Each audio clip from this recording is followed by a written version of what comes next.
Hi అండి. నేను మీ Rekha. Welcome back to Rekha's kitchen. Easy ఈజీ ప్రాసెస్లో మైదా పిండితో కాకుండా గోధుమ పిండితో బాదుషా ఎలా చేసుకుందామో ఈ వీడియోలో చూద్దాం.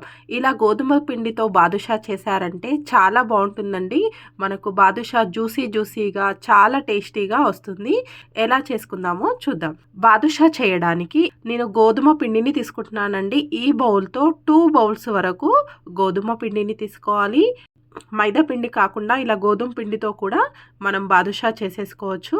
చిటికెడు సాల్ట్ కూడా వేసేసుకొని కలుపుకోవాలి. 2 బౌల్స్ గోధుమ పిండి తీసుకున్నాం కదా, 2 బౌల్స్కి మనము 3 స్పూన్స్ నెయ్యిని వేసుకోవాలండి. ఇలా నేను కొంచెం పెద్ద సైజులో ఉండే స్పూన్తో 3 స్పూన్స్ నెయ్యిని వేసుకున్నాను.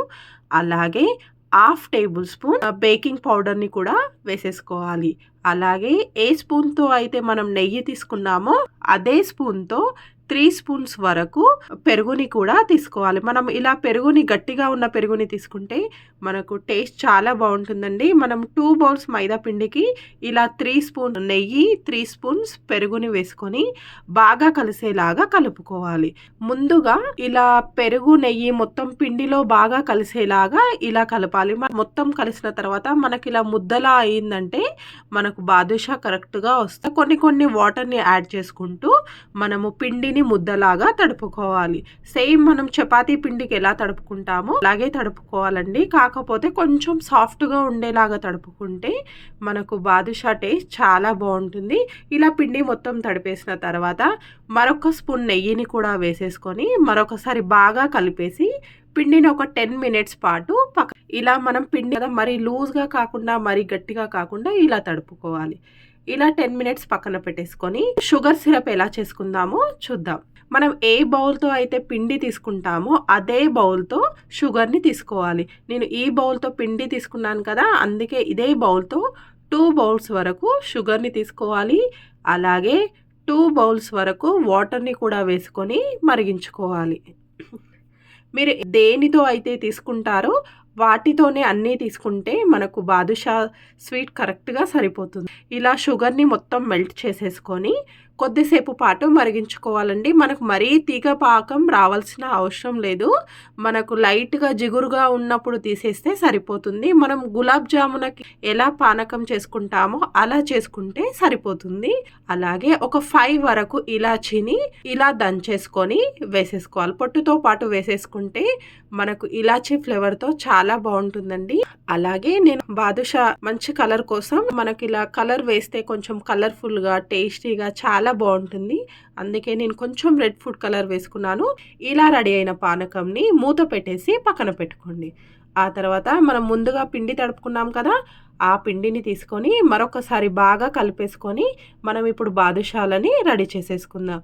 మనకి ఏ సైజులో కావాలో ఆ సైజులో పిండి ముద్దని తీసేసుకొని మనం బాదుషాని రెడీ చేసేసుకోవాలి.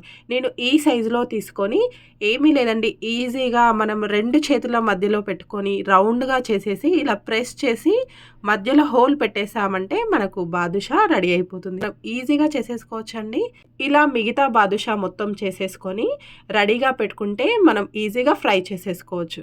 ఇలా రెడీ అయిన బాదుషాని ఇప్పుడు మనం డీప్ ఫ్రై చేసుకోవాలి. ఇలా డీప్ ఫ్రైకి సరిపడా ఆయిల్ వేసుకొని, ఎక్కువగా ఆయిల్ వేడెక్కాల్సిన అవసరం లేదండి. లైట్గా వేడిగా ఉన్నప్పుడే మనం ఈ బాదుషాని వేసుకుంటే ఈజీగా కుక్ అయిపోతుంది. మరి ఆయిల్ ఎక్కువ వేడెక్కాక వేసామంటే మన బాదుషా తొందరగా పైన కలర్ వచ్చేస్తుంది, లోపల సరిగ్గా కుక్ అవ్వదు. అందుకే మనం తక్కువ వేడిగా ఉన్నప్పుడు బాదుషాని వేసేసి మనకు బాదుషా కొద్దిసేపు కుక్ అయిన తర్వాత అవే పైకి వచ్చేస్తాయి. అలా పైకి వచ్చిన తర్వాత మనం ఇలా రివర్స్లో వేసుకొని ఫ్రై చేసేసుకుంటే మనకు ఈజీగా బాదుషా కుక్ అయిపోతుంది. మనకు బాదుషాని చాలాసేపు ఫ్రై చేసుకోవాలండి. మనం లేదంటే ఇది మొత్తం పిండితోనే చేస్తున్నాం కదా, మనం హైలో పెట్టామంటే మనకు బయట కలర్ వచ్చేస్తుంది, లోపట మాత్రం అలాగే ఉంటుంది, పిండి పిండిగా ఉంటుంది. అందుకే మనం ఇలా మీడియం ఫ్లేమ్లో పెట్టేసుకొని మనకు బాదుషా ఈ కలర్లో వచ్చే వరకు ఫ్రై చేసేసుకోవాలి. ఇలా గోల్డెన్ కలర్ వచ్చాక మనం తీసి షుగర్ సిరప్లో వేసుకుంటే మనకు బాదుషా రెడీ అయిపోతుంది. చూసారు కదండి, బాదుషా రెడీ అయిపోయింది. ఇలా రెడీ అయిన బాదుషాని మనం ఇంతకు ముందు షుగర్ సిరప్ చేసి పెట్టుకున్నాం కదా, ఆ షుగర్ సిరప్లోకి వేసేసుకొని ఒక 2 అవర్స్ పాటు నానపెట్టుకోవాలి. మనకు షుగర్ సిరపు వేడిగా ఉండాలండి. వేడిగా లేదు అంటే కొద్దిసేపు వేడి చేసుకొని ఆ బాదుషాని 2 అవర్స్ పాటు నానపెట్టుకోవాలి. ఇలా బాదుషా వేసి అటు ఇటు తిప్పుతూ బాదుషాని షుగర్ సిరప్‌లో నానేటట్టు పెట్టుకోవాలి.